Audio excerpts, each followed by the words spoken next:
क्या दिखा रखा है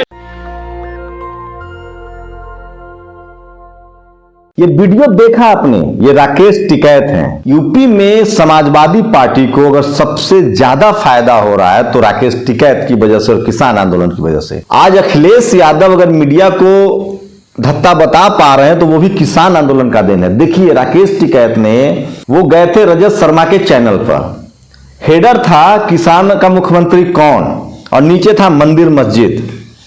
क्या मजाल है इस देश में कि कोई SC ST OBC माइनॉरिटी का नेता मंच से इस तरह से पत्रकारों से सवाल पूछ ले। शुक्रिया राकेश टिकैत। मुझे नहीं पता आपका कौन एडवाइजर है, लेकिन जो भी है वो भी शुक्रिया के काबिल है। क्या नकेल पकड़ी है आपने। इस देश में अगर मीडिया को बेनकाब करने का काम किसी ने किया है तो वो राकेश टिकैत और किसानों ने किया है। सोचिए कि हमारे नेता कितने चापलूस होते हैं, वो मीडिया के लिए कितना तरसते हैं, और वही मीडिया जो उनकी कब्र खोदती है, जो उनके लिए सारे, अगर अखिलेश यादव या मायावती मुख्यमंत्री भी रहे तो 4.5 साल तक वो थोड़ा बहुत जी हुजूरी कर लेगा, लेकिन खबर चलाता रहेगा, और चुनाव के 6 महीने बाद उनकी ताबूत में कील ठोक देता है। लेकिन राकेश टिकैत ने क्या लाइन खींची और सौरभ शर्मा को सरेआम बेइज्जत किया और कहा कि तुम मुझे समझाओगे, इतनी भी समझ नहीं है। मैं मीडिया का छात्र रहा हूं, टेलीविजन चैनल में नौकरी की है। अगर हेडर है प्रोग्राम का कि किसानों का मुख्यमंत्री कौन, तो ग्राफिक्स होना चाहिए था किसान, फसल, मवेशी, गाय, भैंस, दूध, ये ग्राफिक्स होना चाहिए था।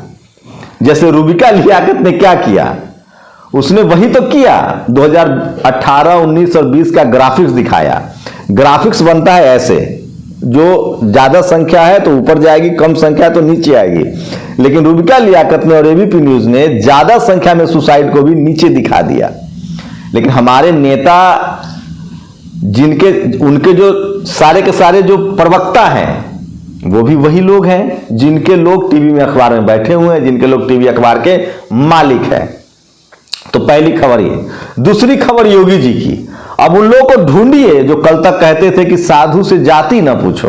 एक मृणाल पांडे हैं, बड़ी महिला पत्रकार, हिंदुस्तान की संपादक रही। उन्होंने एक लेख लिखा था कि जाति न पूछो साधु की, दिलीप मंडल ने उनसे जाति पूछ ली थी।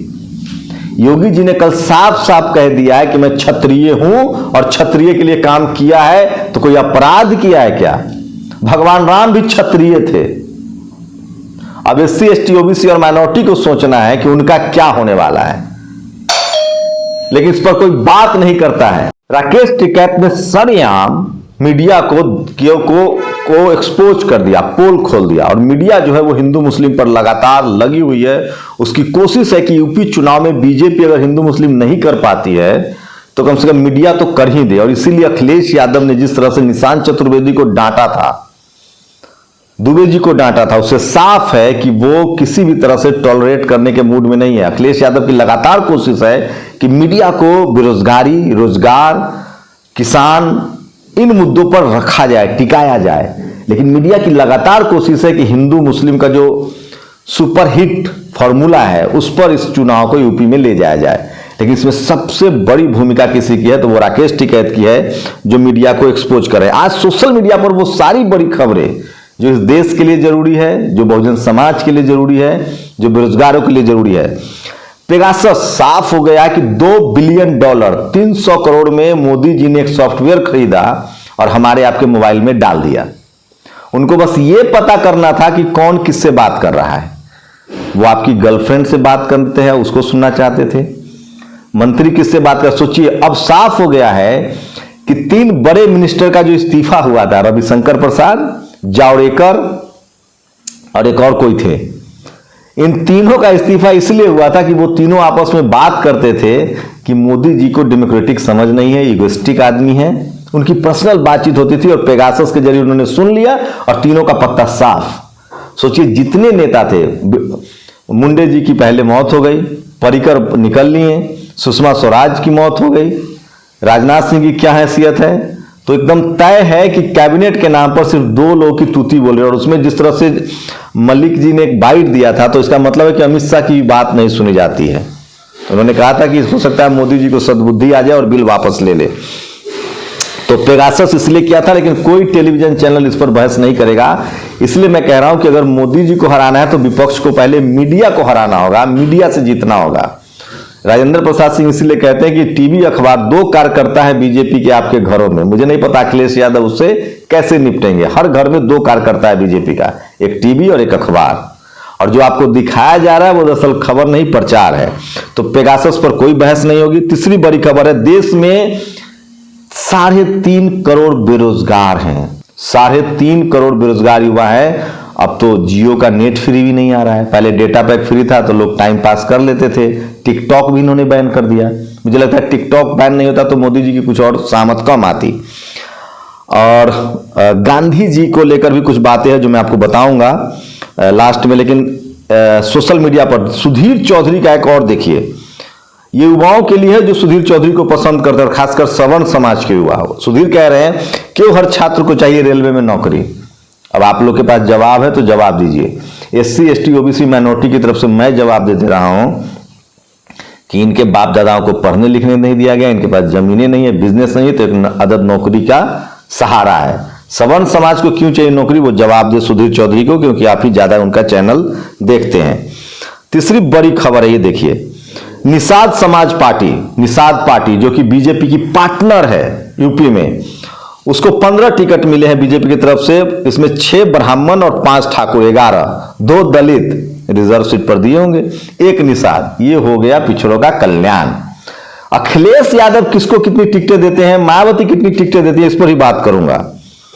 लेकिन उनका लिस्ट आने दीजिए, वो चोरी छुपे टिकट दिया जा रहा है। 69,000 शिक्षक भर्ती में अतिरिक्त नियुक्ति नहीं कर सकते हाईकोर्ट। शिक्षक भर्ती घोटाले में ओम प्रकाश चौटाला को जेल हुई। योगी आदित्यनाथ बाहर कैसे हैं, क्या आने वाली सरकार उनको जेल में डालेगी। 18,000 नौकरियों की हेराफेरी कोई साधारण मामला नहीं है, ये देश का सबसे बड़ा नौकरी घोटाला है। सोचिए, देवीलाल जेल में बेचारे, और माफ कीजिएगा ओम प्रकाश चौटाला जेल में है वो टीचर भर्ती में। योगी जी का काम सिर्फ माफी मांग के चल रहा है, पता नहीं अखिलेश यादव क्या स्टैंड लेंगे। और 69,000 भर्ती घोटाला जो ये सबसे बड़ी खबर है सोशल मीडिया पर आज चल रहा है। और उसके बाद जो खबर है पदोन्नति में आरक्षण, सुप्रीम कोर्ट का बड़ा फैसला आया है। केंद्र राज्य ही तय करे प्रमोशन में आरक्षण के मानदंड। सुप्रीम कोर्ट पदोन्नति में आरक्षण पर माननीय सुप्रीम कोर्ट का निर्णय आने के बाद सभी राजनीतिक पार्टी में चुप्पी है, लेकिन स्टालिन लगातार इसको लेकर संघर्ष करे। समाजवादी पार्टी ने 10 पॉइंटर जारी किए हैं, वो बढ़िया है। सपा 300 यूनिट बिजली फ्री देगी, MSP दी जाएगी, किसानों को मुफ्त सिंचाई के लिए बिजली है, 15 दिनों में गन्ना का भुगतान है, किसानों को ब्याज मुक्त कर्ज है, समाजवादी पेंशन शुरू करेंगे 18,000 प्रति वर्ष, नौजवानों को लैपटॉप पहले भी दे रहे थे, किसान में शहीद हुए जो किसान आंदोलन में रहे उनको 25-25 लाख, सांड से जो लोग मारे गए हैं योगी जी के सांड से, उनको 5 लाख रुपए बढ़ाना चाहिए थोड़ा सा। एक OBC का मसला है, सोचिए। और IT क्षेत्र में 22 लाख रोजगार, पुरानी पेंशन बहाल करेंगे, यश भारती सम्मान, सारे इन्हीं पत्रकारों को इन्होंने यश भारती सम्मान दिया था जिनको आज ईमानदार कह रहे हैं। अब पता नहीं इनका घर गंगा जल से धुलवाए तो सॉरी समझ बढ़ गई होगी, बट ये तो समय आने वाला बताएगा। और सबसे बड़ी खबर जो इस समय आई है, यूपी में टेलीविजन अखबार पर थोड़ा सा चाबुक चला है। उत्तर प्रदेश में 10 फरवरी से 7 मार्च तक एग्जिट पोल दिखाने पर ईसी ने रोक लगा दी है। अगर ईसी ने इस आदेश को नजरअंदाज कर दिया तो 2 साल की सजा और जुर्माने का प्रावधान होगा। तो ये तो टेलीविजन वालों की रोजी रोटी पर बैन है। उत्तर प्रदेश में 10 फरवरी से 7 मार्च तक, मतलब पहले फेज की वोटिंग से लेकर लास्ट फेज की वोटिंग तक एग्जिट पोल पर, मतलब एकदम बेवकूफ बनाया जा रहा है आपको। 2 पोल होता है टीवी में, एक ओपिनियन पोल होता है, एक एग्जिट पोल होता है। एग्जिट पोल चुनाव के बाद किया जाता है, ओपिनियन पोल दिखाने पर रोक नहीं है। तो सोचिए, चुनाव आयोग, ED, CBI, इनकम टैक्स की तरह बीजेपी के साथ लगातार गठबंधन में बैटिंग कर रही है। और उसके बाद देखिए, हमारी कोर्ट जांच कर रही थी कि इधर न्यूयॉर्क टाइम्स ने जांच कर पता भी लगा लिया कि मोदी सरकार ने राष्ट्रीय सुरक्षा के नाम पर 300 करोड़ रुपए खर्च करके जासूसी वाले सामान खरीदे थे। और ये देखिए, भीड़ और कोरोना के डर से चुनाव आयोग ने रैली बंद कर रखी है 31 जनवरी तक। ये अमित शाह की रैली की तस्वीरें हैं। तो इस देश में चुनाव आयोग एक ही बार ईमानदार हुआ था, टीएन शेषन जब लालू यादव को सत्ता से हटाना था, क्योंकि बैक टू बैक 3 बार लालू यादव चुनाव जीत गए थे, तभी टीएन शेषन सबसे ईमानदार इस देश का चुनाव आयोग हुआ।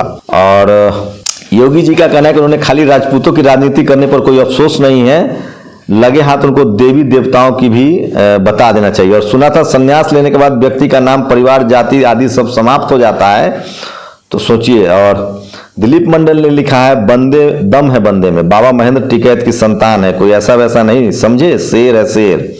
जिस तरह से उन्होंने चैनल को धोया है। और ये तमाम बड़ी खबरें जो आज सोशल मीडिया पर वायरल है, और ये तमाम बड़ी खबरें आपको और कहीं नहीं मिलेगा, सिर्फ टीवी अखबार पर आपको नहीं मिलेगा। और बागपत से एक वीडियो देखिए जो आपने मोन्टाज में देखा था।